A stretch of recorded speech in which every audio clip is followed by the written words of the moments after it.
Namaste, myself JVN Dr. S. Bundela,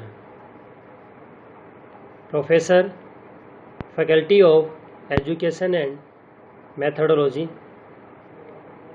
Jyoti Vidyapeeth, Women's University, Jaipur, Rajasthan, India.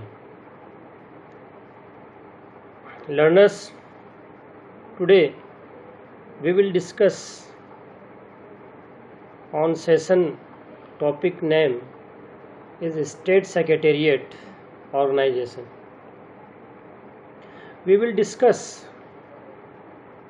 both languages, first in English, then after English.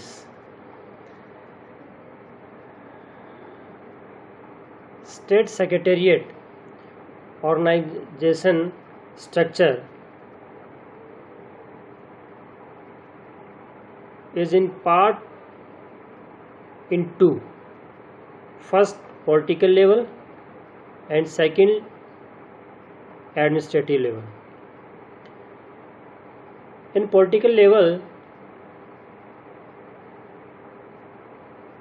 first in top, Chief Minister, and after cabinet level minister means cabinet minister, then after state minister and deputy minister and parliamentary secretary. Parliamentary secretary, this is not a ministerial position, but it is a post to learn the work of a minister. So this portion is political level. Next portion part is administrative level. In this level, top chief secretary, this is the senior administrative officer in state administrative service. Then after additional chief secretary and secretary of concerned department, another additional or special secretary,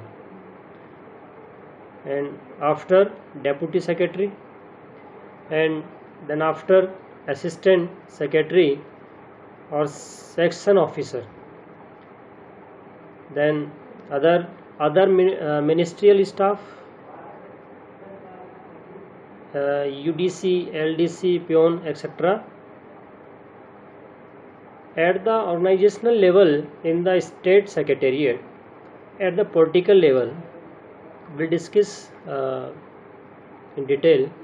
The chief minister is at the highest because he is the chairman of the council of ministers, head. The other members of the council of ministers are the political head of the various departments of the secretariat. Important departments like health, public works and education are the cabinet level ministers. These big departments have state and deputy minister level ministers under the cabinet ministers. Small departments like social welfare, women and child development and Devasthan are placed under independent control of a minister of state. How many ministers will be at the top of a department depends on the chief minister. Next, at the administrative level, the chief administrative officer of each department is called the government secretary or the principal secretary of the government.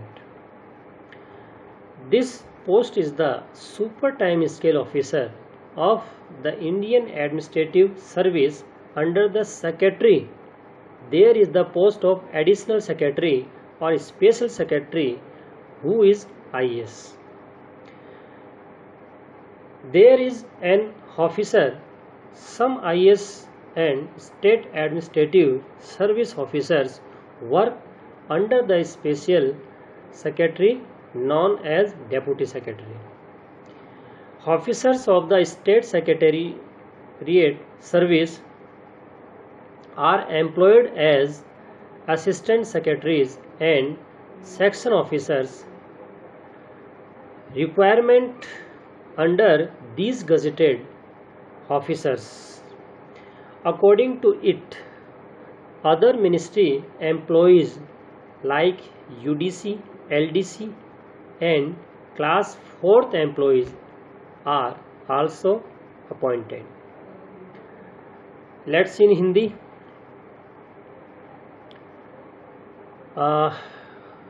Students, learners, हमने पिछले video में बात की थी राज्य सचिवालय का अर्थ क्या है, प्रस्तावना क्या है और उसकी आवश्यकता क्यों है। अब हम इस सेशन में, इस टॉपिक में बात कर रहे हैं राज्य सचिवालय का संगठन क्या है, उसका स्ट्रक्चर क्या है, उसकी बात कर रहे हैं हम। तो देखिए, जो संगठन है, इसके राज्य सचिवालय के संगठन को हम दो भागों में डिवाइड कर सकते हैं, बांट सकते हैं। सबसे पहला जो लेवल है, सबसे पहला जो भाग है वो कौन सा है, राजनीतिक स्तर पर। दूसरा जो है वो प्रशासनिक स्तर पर। मीन्स टू, इसका जो स्ट्रक्चर है स्टेट सेक्रेटेरिएट का, राज्य सचिवालय का, उसको हमने दो भागों में डिवाइड किया है। पहला राजनीतिक स्तर पर। अब देखिए, इस राजनीतिक स्तर पर सबसे ऊपर जो टॉप पर है, शीर्ष पर है, वो कौन है, राज्य का मुख्यमंत्री। अब ये जो मुख्यमंत्री, इसकी सहायता के लिए कैबिनेट स्तर का, ठीक है, मंत्री, उसके बाद में राज्य मंत्री और फिर उसके बाद में उप मंत्री और फिर सबसे नीचे आपके संसदीय सचिव। देखिए, ये जो संसदीय सचिव है, ये जो कोई मंत्री पद तो नहीं है, परंतु मंत्री के कार्यों को सीखने के लिए इस पद को बनाया गया, जिससे पहली बार जो कोई आदमी जीत कर आता है उसको मंत्री पद न देकर संसदीय सचिव का पद दिया जाता है, जिससे वो इस पद पर रहते हुए कहीं न कहीं वो मंत्री वाले सभी कार्यों को आसानी से सीख सके। चलिए, सेकंड जो इसका जो लेवल है, स्तर है, वो आपके जो है वो प्रशासनिक स्तर पर, मीन्स एडमिनिस्ट्रेटिव लेवल पर। अब इसमें देखिए, सबसे टॉप पर जो आपके है वो मुख्य सचिव है, ठीक है, चीफ सेक्रेटरी है। ये राज्य में सबसे वरिष्ठ प्रशासनिक अधिकारी होता है। इसकी सहायता के लिए अतिरिक्त मुख्य सचिव, फिर संबंधित विभाग का शासन सचिव और फिर अतिरिक्त विशेष सचिव, ठीक है, और उसके नीचे फिर बाद में उप सचिव, देन उसके बाद में सहायक सचिव और अनुभाग अधिकारी, और फिर सबसे नीचे जो है वो आपके मंत्रालयिक कर्मचारी वर्ग, जिसमें आपके यूडीसी, एलडीसी और चपड़ासी, ये सभी आपके इसमें आ जाते हैं आपके, ठीक है। तो कहीं न कहीं ये जो पूरा स्ट्रक्चर है, ढांचा है, वो आपके राज्य सचिवालय का दो भागों में विभाजित कर दिया गया है। पहला जो भाग है वो आपके राजनीतिक स्तर पर, जिसका काम क्या होता है, नीतियाँ बनाना, कानून बनाना, और इन नीतियों को और इन कानूनों को जो लागू करता है वो आपके कौन सा है, वो आपके प्रशासनिक ढांचा हो गया है, ठीक है, एडमिनिस्ट्रेटिव स्ट्रक्चर हो गया है, जिसमें आपके चीफ सेक्रेटरी इन सबका बॉस है और इसी के डायरेक्शन में सभी अदर जितने भी जो भी आपके अधिकारी कर्मचारी हैं वो सभी आपके काम करते हैं, ठीक है। अब देखिए, इसके बाद में थोड़ा सा हम डिटेल में बात कर रहे हैं कि ये जो पूरा स्ट्रक्चर है, इसमें राजनीतिक स्तर पर सबसे जो टॉप पर है वो कौन है, मुख्यमंत्री।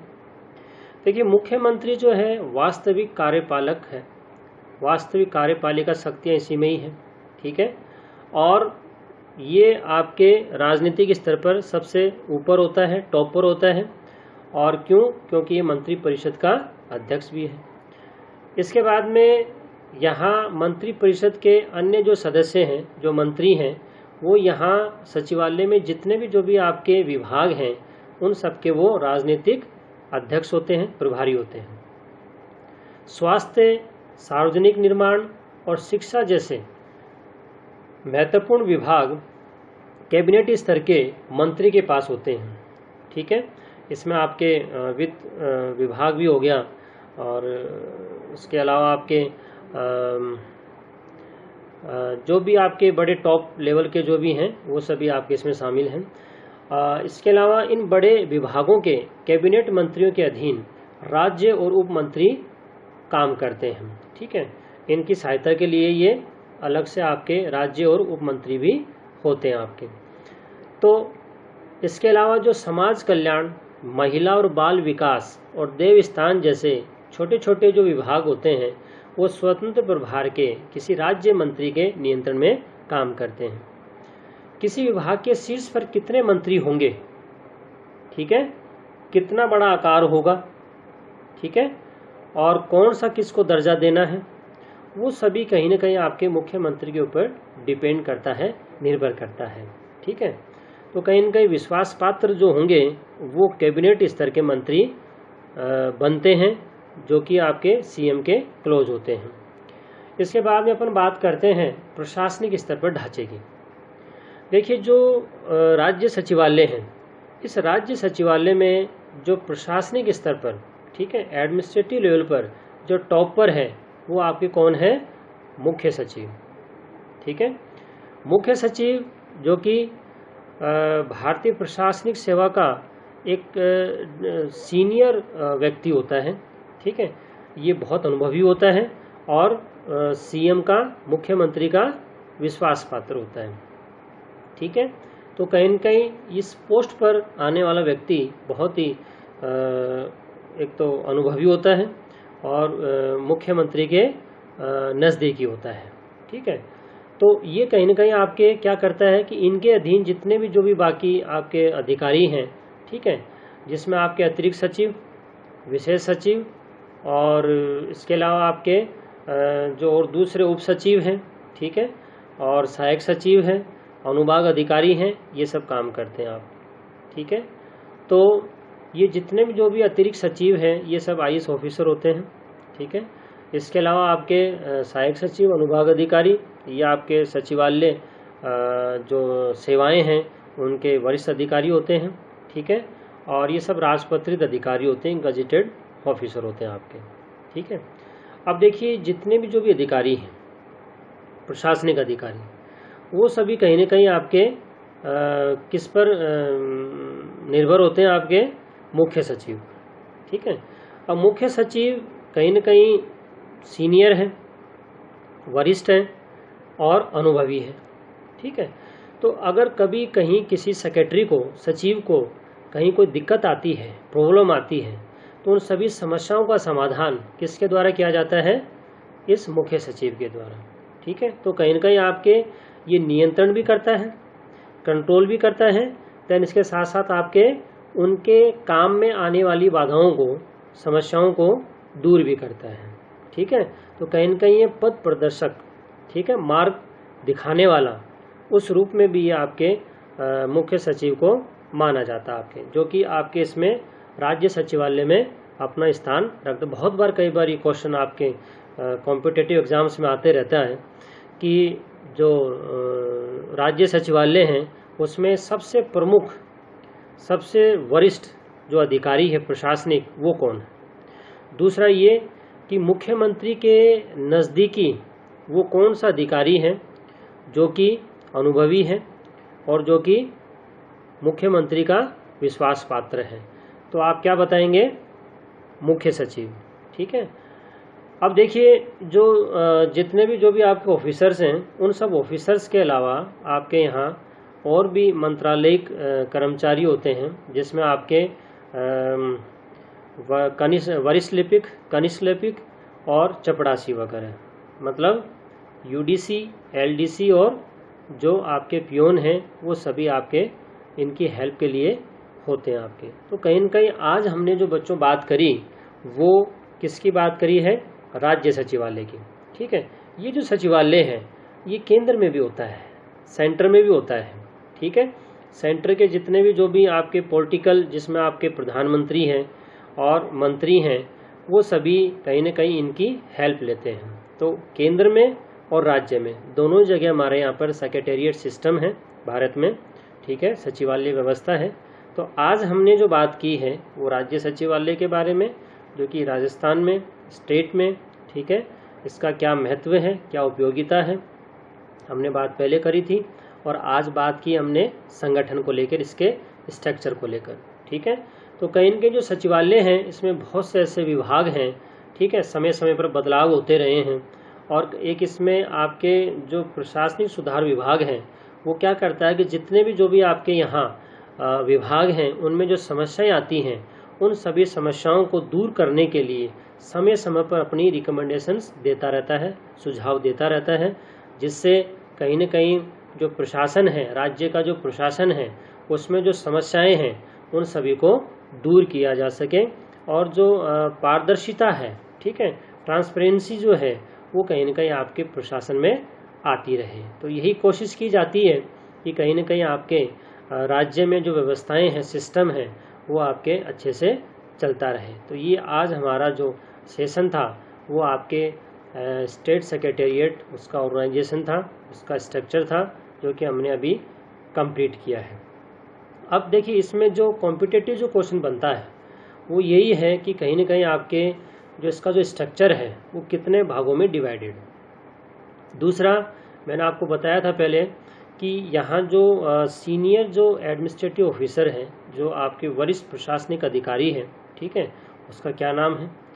एक ये कि जो सीएम है उसका जो सलाहकार है, उसका जो विश्वास पात्र है राज्य में, वो कौन सा अधिकारी है, वो कौन सा प्रशासनिक अधिकारी है, तो वो आपके चीफ सेक्रेटरी है, मुख्य सचिव है। तो इस प्रकार के जो क्वेश्चंस हैं वो कहीं न कहीं आपके कॉम्पिटिटिव एग्जाम्स में आते रहते हैं।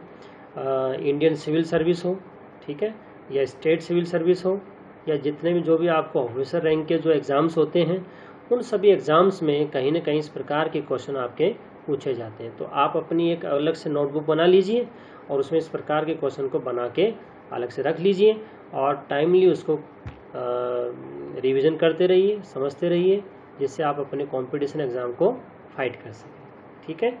तो ये जो आपका जो सेशन आज हमने जो बनाया है ये आपके ज्योति विद्यापीठ महिला विश्वविद्यालय जो जयपुर में है उसका डिजिटल वर्जन 2.0 उसके द्वारा तैयार किया गया है।